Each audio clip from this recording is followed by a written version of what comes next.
पढ़ी लिखी भाभी से अच्छी अनपढ़ भाभी। एक मिट्टी का घर, छोटा सा आंगन, माँ रसोई में आटा गूंथ रही है, बगल में उनकी बेटी दीपिका बैठी है। मम्मी देखना, मेरे भैया के लिए कोई अच्छी सी भाभी लाना, लेकिन ज्यादा पढ़ी लिखी ना हो। आजकल की लड़कियां किताबों में ही खोई रहती है, रसोई में तो टिकती नहीं, बस आसमान पर ही उड़ती रहती हैं। हाँ बेटा, तू सही कह रही है। वैसे भी हमारे पास इतना पैसा कहाँ है कि अमीर बहू लाएं। अपने गांव से ही कोई साधारण सी सीधी सादी लड़की ढूंढ लेंगे, वही इस घर के लिए सबसे अच्छी रहेगी। हाँ मम्मी बिल्कुल, मुझे तो वैसी ही भाभी चाहिए जो मुझे पराठे बनाकर खिलाए और साथ बैठकर बातें करे। दोनों मुस्कुराती हैं। दूसरी ओर अमीर घर में आलीशान ड्राइंग रूम, बड़ी सोफा सेट और माँ बेटी बैठी हैं। बेटी प्रियंका किताब पढ़ते हुए माँ से बात करती है।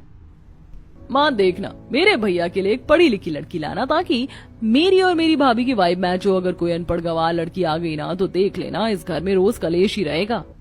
हाँ बेटा, तू सही कह रही है। वैसे भी आजकल की लड़कियां रसोई में तो शोभा नहीं देती, नौकरी पर जाए तो ज्यादा अच्छी लगती है। मैं तेरे भैया के लिए एक बढ़िया पढ़ी लिखी बहू ढूंढ कर ही लाऊंगी। बस माँ, फिर तो मजा आ जाएगा। हमारी भाभी भी मॉडर्न होगी और हमारी तरह सोचेगी। दोनों परिवारों में अलग अलग शादी का माहौल, ढोलक, बैंड बाजा, रिश्तेदारों की भीड़। गरीब परिवार के बेटे की शादी हो जाती है। नेहा अनपढ़ लेकिन सीधी सादी मुस्कुराती हुई बहू साड़ी पहनकर घर की चौखट पर प्रवेश करती है।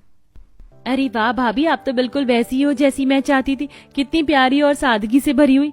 अब तो हमारा घर भी खुशियों से भर जाएगा। अरे तुम भी कितनी प्यारी हो, अब से मैं तुम्हें अपनी छोटी बहन मानूंगी। अमीर बेटे की भी शादी होती है। शानदार हॉल में शादी। निधि नाम की पढ़ी लिखी मॉडर्न बहू लाल गोल्डन लहंगे में घर में प्रवेश करती है। भाभी आप तो बिल्कुल वैसी हैं जैसी मैं चाहती थी। मॉडर्न, पढ़ी लिखी और स्मार्ट। अब मेरी फ्रेंड भी बनोगी और शॉपिंग पार्टनर भी। हाँ बिल्कुल, अब हम दोनों मिलकर घर को और भी अच्छा बना देंगे। अगले दिन दोनों बहुओं की पहली रसोई होती है। गरीब घर में मिट्टी का चूल्हा जल रहा है। नेहा के हाथों में आटा और मसाले, पूरे घर में लाजवाब खुशबू फैल रही है। आज पहली रसोई है, सबको मजा आ जाना चाहिए। वो बनाती है गर्मा गर्म आलू के पराठे, शाही पनीर, चना मसाला, मटर पुलाव, कढ़ी पकौड़ी, गुलाब जामुन और साथ में पापड़ चटनी। सारा घर खुशबू से महक उठता है। अरे वाह भाभी, आप तो बिल्कुल वैसी ही निकली जैसी मैंने सोचा था। अब मजा आएगा। इस बराबर वाली प्रियंका को अपनी औकात पता चलेगी। उसे पता चलेगा कि मेरी भाभी कितना बढ़िया खाना बनाती है। बढ़िया करती थी कि पढ़ी लिखी भाभी लाऊंगी। बेटा, ऐसे किसी से बहस नहीं करनी चाहिए। सबका अपना अपना घर है, हमें बस अपने घर को संभालना है। हाँ मम्मी, पर सच कहूँ तो आपके हाथ का स्वाद भाभी में उतर आया। अब तो पूरी गली खुशबू से भर गई है। अमीर घर में मॉडर्न किचन, चमकदार स्लैब। निधि जल्दी जल्दी इंस्टेंट चीजें बनाती है। ओह, पहली रसोई में कुछ आसान बनाना चाहिए। वो बनाती है ब्रेड सैंडविच, इंस्टेंट नूडल्स और साथ में मैंगो शेक व फ्रूट जूस। सारा किचन साइलेंट, कोई खास खुशबू नहीं। सब लोग टेबल पर बैठते हैं, थालियों में खाना परोसा जाता है, सबका मुंह बन जाता है। अरे भाभी, आपने क्या बना दिया? सैंडविच और नूडल्स? उधर बराबर वाले घर से इतनी लाजवाब खुशबू आ रही है कि लगता है सबका मन वहीं चला जाएगा और आपके इस ब्रेड की खुशबू वहां तक जाएगी भी नहीं। गुस्से से प्लेट धकेल देती है। अब मैं दीपिका की बच्ची को कैसे मुंह दिखाऊंगी? वो तो ताना मारेगी कि तुम्हारी पढ़ी लिखी भाभी को कुछ नहीं आता। दीदी, इसमें बुरा मानने वाली क्या बात है? हर किसी की अपनी ताकत होती है। मैं पढ़ाई में अच्छी हूँ, कामकाज थोड़ा कम समझती हूँ, धीरे धीरे खाना बनाना भी सीख जाऊंगी। हाँ, आपको किसी को नीचा दिखाने की जरूरत नहीं है। हाँ, सब अपने अपने घर में सही है, लेकिन हमारी इज्जत का क्या? ये कहकर गुस्से में वहां से उठकर चली जाती है। निधि चुपचाप थाली समेटने लगती है। अमीर नंद प्रियंका अपने कमरे में गुस्से में बैठी होती है। उफ, ये क्या हाल बना दिया मेरी भाभी ने सैंडविच और नूडल्स का। वो भी जब बगल वाली निशा की भाभी के घर से इतनी लजीज खुशबू आ रही है। अब मोहल्ले वाले ताने देंगे, पढ़ी लिखी भाभी लेकर आई और उनको बेसिक खाना बनाना भी नहीं आता। तभी उसकी भाभी निधि दरवाजा खटखटाकर अंदर आती है और मुस्कुराते हुए, दीदी गुस्सा मत होइए, हर किसी की आदत अलग होती है। आपको मेरे हाथ का खाना पसंद नहीं आया तो कोई बात नहीं, क्यों ना आज शाम को हम दोनों शॉपिंग पर चलते, आपके लिए ड्रेस और गहने ले लेते। सच भाभी, आप मुझे शॉपिंग ले चलोगी? हाँ दीदी, वादा, आपको जो पसंद होगा वही लेंगे। प्रियंका का चेहरा खिल उठता है। अमीर भाभी और नंद बड़ी बड़ी गाड़ी से शॉपिंग पर जा रही हैं। दोनों हंसते बोलते हुए कार में बैठी हैं। वाह भाभी, आप तो कमाल हैं। मुझे तो लग रहा था कि आप नई नई इस घर में आई हो, आप तो सही से बात भी नहीं करोगी। दीदी, आपके साथ वक्त बिताकर अच्छा लगता है। कार निकल पड़ती है।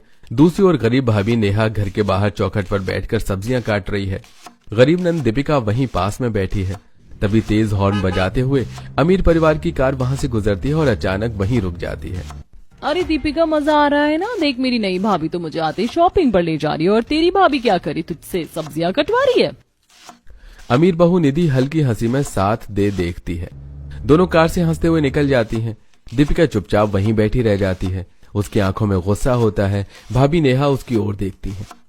ये प्रिया पागल कोई मौका नहीं छोड़ती मुझे नीचा दिखाने का। अगर इसकी भाभी अच्छी तो मेरी भाभी भी बहुत अच्छी है। आज नहीं तो कल सबको दिखा दूंगी कि राधा भाभी किसी से कम नहीं है। अगले दिन दोनों बहू का मुंह दिखाई का प्रोग्राम होता है। सुबह से ही गरीब बहू रसोई में लगी हुई है। वो पूरी, कचौड़ी, आलू की सब्जी, पनीर बटर मसाला, वेज बिरयानी, दही भल्ले, गुलाब जामुन और रसगुल्ले बनाकर थाली में सजाती है। घर में चारों तरफ पकवानों की खुशबू फैल जाती है। वाह बहू, तुमने तो पूरा दावत का इंतजाम कर दिया। ऐसा लगता है हाथों में जादू है। तभी आस पड़ोस की औरतें आती हैं। बहू को सज धज कर बैठा देखती हैं और उसके हाथ का खाना चखती हैं। अरे वाह, तेरी बहू तो भले ही गरीब घर से आई है, पर इसके हाथ का स्वाद तो लाजवाब है। बिल्कुल उंगलियां चाटते रह गए हैं। इसके हाथ में तो सचमुच जादू है। जादू, तेरे घर की तो किस्मत बदल जाएगी बहन। सभी उसकी तारीफ करते करते सास से विदा लेने लगती हैं। चलो बहन, अब हम पड़ोस में भी चलते हैं। वहाँ भी तो नई बहू की मुंह दिखाई है। हाँ आंटी जी, वहाँ जरूर बताइएगा कि मेरी भाभी के हाथ का स्वाद कैसा है। अब वही औरतें अमीर घर पहुंचती हैं। अमीर बहू सोफे पर सजी धजी बैठी है। टेबल पर उसने sandwich, patties, pasta, instant noodles और मैंगो शेक सजा कर रखे हैं। औरतें खाना चखना शुरू करती हैं। ये कैसा खाना है बहन? ये तो अंग्रेजों का खाना है। हाँ, बराबर वाले घर की बहू ने तो इतना बढ़िया खाना बनाया था कि हम सब उंगलियां चाटते रह गए। उसके हाथ का स्वाद सच में जादुई है। ये सुनकर अमीर नंद का चेहरा उतर जाता है। तो आंटी जी, आप वहीं चली जाइए। हमारे घर क्यों आई हैं? हम पढ़ी लिखी बहू लाए, कोई रसोई सजाने की शो पीस नहीं। सारी औरतें एक दूसरे को देखकर मुंह बना लेती हैं और वहां से उठ जाती हैं। अमीर नंद गुस्से से एक कमरे में जाकर बड़बड़ाने लगती है। हाय राम, पढ़ी लिखी भाभी भी तो ले आए, लेकिन इन्हें तो रसोई में कुछ आता ही नहीं है। हर वक्त बस उबला हुआ और ब्रेड पास्ता ही खिलाती रहती है। उधर दीपिका मजे से ताना मार रही होगी। सारा कॉलेज कैंपस गार्डन में बच्चे बैठे हैं। इधर अमीर नंद अपने फ्रेंड्स ग्रुप के साथ खड़ी है, हाथ में स्टाइलिश लंच बॉक्स लिए हुए। देखो दोस्तों, मेरी भाभी कितनी मॉडर्न है, बहुत पढ़ी लिखी है और सबसे बड़ी बात हेल्थ कॉन्शियस है। वो हमें हमेशा न्यूट्रिशियस खाना देती हैं। आज भी देखो कितना क्लासिक लंच पैक किया मेरे लिए। तभी गरीब नंद नेहा वहां पर आ जाती है और उसके दोस्तों के सामने कहती है, दोस्तों तुम्हें पता है आज इसकी भाभी ने इसे लंच में क्या दिया है? सूखा ब्रेड, वो भी जैम लगाकर।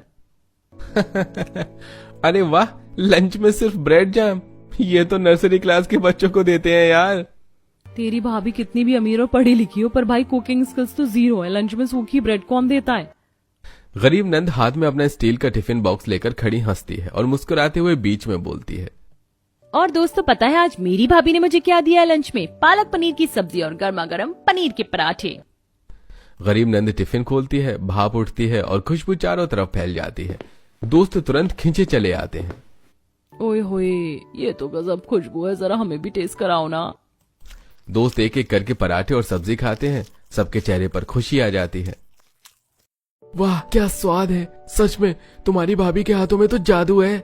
भाई आगे से रोज तेरी भाभी से लंच बनवा कर लाना, हम सब तेरे साथ खाएंगे। सारे दोस्त गरीब नंद के आसपास बैठकर उसका टिफिन खाने लगते हैं। अमीर नंद थोड़ी दूर खड़ी होकर गुस्से में बड़बड़ा रही होती है। भगवान, पता नहीं मेरी पढ़ी लिखी भाभी किस काम की है। हर जगह मुझे नीचा दिखा देती है। मेरे सारे दोस्त भी है अब गरीबों वाली के लंच के पीछे चले गए। इधर गरीब नंद दोस्तों को पराठे सर्व करती हुई हंसते हुए कहती है, हाँ हाँ बिल्कुल, रोज मेरी भाभी से बनवा कर लाऊंगी, तुम सब मेरे साथ मिलकर खाना।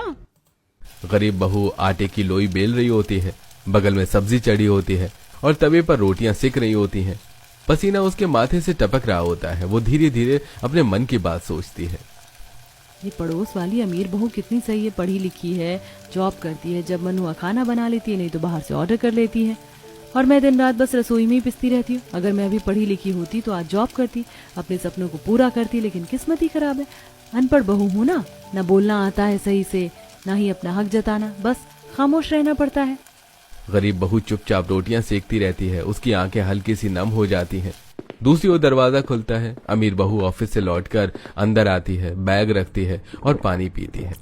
तभी सास और नंद किचन में खड़ी खड़ी आवाज लगाती हैं। बेटा जरा खाना बना दे, सब भूख से परेशान बैठे हैं। जी मम्मी जी मैं बना दूंगी, बस अभी अभी ऑफिस से आई हूँ, 10 मिनट बैठकर थोड़ी सांस ले लूं, फिर किचन में आ जाती हूँ। देखा, बराबर वालों की बहू तो पूरे दिन रसोई में खड़ी रहती है, और इसे देख लो, हमने एक टाइम का खाना कह दिया तो कहने लगी कि थक गई हूँ, ऑफिस से आई हूँ। इसके बहाने कभी खत्म नहीं होते।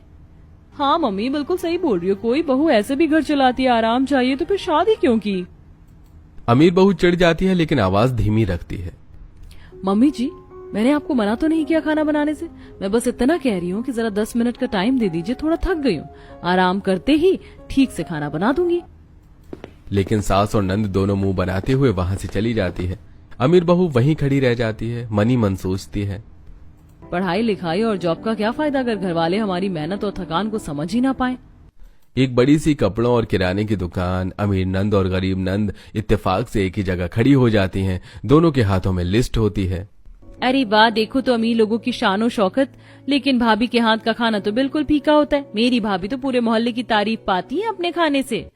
ओहो, ये मत भूलो कि मेरी भाभी पढ़ी लिखी है और स्मार्ट है। खाना बनाना ही सब कुछ नहीं होता जिंदगी में, और भी हुनर चाहिए। हुनर? जब घर का ही खाना अच्छा ना बने तो बाकी हुनर किस काम का। मेरी भाभी का बनाया पराठा खाकर तो लोग उंगलियां चाटते हैं, और मेरी भाभी का पास्ता खाकर लोग कहते हैं वाओ, इंग्लिश स्टाइल। दोनों आपस में तेज तेज बहस करने लगती हैं। दुकान वाले और कुछ लोग खड़े होकर तमाशा देखने लगते हैं। तभी अमीर भाभी और गरीब भाभी बाजार में आ जाती हैं और अपनी नंदों को लड़ते हुए देखती हैं। बस करो तुम दोनों, क्यों हर वक्त हमें एक दूसरे से भिड़ाती रहती हो। आप सही कहती हैं, ये रोज रोज की खींचातान ठीक नहीं है। दोनों भाभियां थोड़ी दूर जाकर आपस में धीरे धीरे बात करती हैं। देखो बहन, तुम्हें अपने लिए भी कुछ करना चाहिए। मैंने सुना है कि तुम पूरे दिन रसोई में ही लगी रहती हो, लेकिन तुम्हारे भी कुछ सपने होंगे, उन्हें पूरा करना जरूरी है। रसोई में रहने से ही जिंदगी नहीं कटती। हाँ आप सही कह रही हैं, लेकिन क्या करूं, मैं अनपढ़ हूँ, गांव से आई हूँ, ज्यादा बड़े सपने कभी थे ही नहीं, और जो थे वो शादी के बाद खत्म हो गए। नहीं ऐसा मत सोचो, आजकल बिना ज्यादा पढ़े लिखे भी लोग अच्छा काम कर लेते हैं। टेक्नोलॉजी का जमाना है, थोड़ा हिम्मत करो, कुछ नया सीखो। मैं चाहूँ तो तुम्हें गाइड भी कर सकती हूँ। गरीब भाभी थोड़ा मुस्कुराती है, उसकी आंखों में चमक आ जाती है। इस बीच पीछे से नंदों की लड़ाई और तेज हो जाती है। मेरी भाभी बेस्ट है। नहीं, मेरी भाभी बेस्ट है। दोनों एक दूसरे की तरफ उंगली दिखाकर चिल्लाने लगती हैं। बस करो तुम दोनों, अगर और लड़ाई की तो मैं तुम्हें साथ बाजार नहीं लाऊंगी। हाँ अब चलो घर, लोग तमाशा देख रहे हैं। दोनों भाभियां अपनी अपनी नंदों को अलग अलग रास्ते ले जाती हैं। गांव में चारों तरफ रौनक थी। गणेश उत्सव आने वाला था और पूरा गांव मानो झूम रहा हो। मंदिर के सामने बड़ा सा पंडाल और टेंट लगाया जा रहा था। हर घर की औरतें और बहुएं उत्साह में जुटी हुई थी। सुबह सुबह ही मंदिर की घंटियां बजने लगी। हर गली मोहल्ले से औरतें सज धज कर मंदिर आ रही थीं। उसी समय दोनों सासें अपनी बहुओं को बुलाती हैं। बहू सुनो, इस बार गणेश उत्सव में हमारी तरफ से भी खाना बांटना होगा। भगवान गणपति जी को खुश करने का यही असली तरीका है। तुमने तो शहर में तरह तरह के व्यंजन देखे, जरा सबको चौंका देना अपने हाथ के स्वाद से। बहू, गणेश जी की कृपा पाना है तो पूरे मन से खाना बनाओ। आज के दिन कोई भूखा ना जाए। तुम सादी हो मगर तुम्हारे हाथ का स्वाद भगवान को भी पसंद आएगा। दोनों बहुएं मुस्कुरा देती हैं। गांव की गली में ही अमीर नंद और गरीब नंद मिल जाते हैं। देख लेना, मेरी भाभी के टेबल पर इतनी भीड़ होगी कि लोग घंटों लाइन में खड़े रहेंगे। शहर से आई हैं, खाने में सबको मात देंगी। और देख लेना, मेरी भाभी के टेबल पर भीड़ उमड़ेगी, क्योंकि मेरी भाभी का खाना लोगों के दिल तक पहुंचता है। स्वाद सिर्फ पैसों से नहीं आता, दिमाग और मेहनत से आता है। अरे बस बस, सब्जी काटने वाली भाभी अब स्वाद की रानी बनेंगी। चलो देख लेंगे। दोनों में तेज तेज बहस होने लगती है। भीड़ इकट्ठी हो जाती है। तभी दोनों की भाभियां अमीर बहू और गरीब बहू वहां पहुंचती हैं और उन्हें अलग कर देती हैं। सुबह होते ही पूरा गांव मंदिर के सामने जुट जाता है। पंडाल के नीचे एक लंबा चौड़ा टेबल हॉल बनाया गया था, जिसमें हर घर की बहू ने अपना अपना स्टॉल लगाया था। किसी ने पूरी सब्जी बनाई, किसी ने हलवा, किसी ने पुलाव, तो किसी ने पकौड़े। सब तरफ खुशबू ही खुशबू। अमीर बहू ने बड़ी शान से टेबल सजाई थी। गिलास के जार, चांदी की थाली और सजावट देखकर ही लोग समझ गए थे कि ये शहर की बहू का स्टॉल है। उसने पनीर टिक्का, पास्ता और पुलाव रखा था। देखा, हमारी भाभी का टेबल तो सबसे अलग लग रहा है। अभी लोग टूट पड़ेंगे। दूसरी तरफ गरीब बहू ने मिट्टी के कुल्हड़, केले के पत्ते और सिंपल थालियां रखी थी। उसने पूरे मन से खिचड़ी, बेसन के लड्डू और आलू टमाटर की सब्जी बनाई थी। खाना साधारण था पर खुशबू इतनी लाजवाब कि लोग खुद ब खुद खिंचे चले आए। पहले तो 2-4 लोग आए, लेकिन जैसे ही उन्होंने पहला निवाला खाया, वाह वाह की आवाज आने लगी। बिटिया, तेरे हाथ का स्वाद तो भगवान जैसा है, ऐसा खाना बरसों बाद खाया। अरे भाई, यहाँ तो लाइन लगनी पड़ेगी। धीरे धीरे गरीब बहू के टेबल पर भीड़ इतनी बढ़ गई कि लोग धक्का मुक्की करने लगे। इधर अमीर बहू के टेबल पर बस इक्का दुक्का लोग ही आए। अरे बहन जी, खाना तो ठीक है पर इसमें वो देसी स्वाद नहीं है। ये तो जैसे होटल का खाना है, गांव की मिट्टी की खुशबू इसमें नहीं है। ये सुनकर अमीर नंद का चेहरा उतर गया। अरे भाभी, आपने तो हमें हरा दिया। देखो आपकी तरफ कितनी भीड़ है और यहाँ तो सन्नाटा छाया है।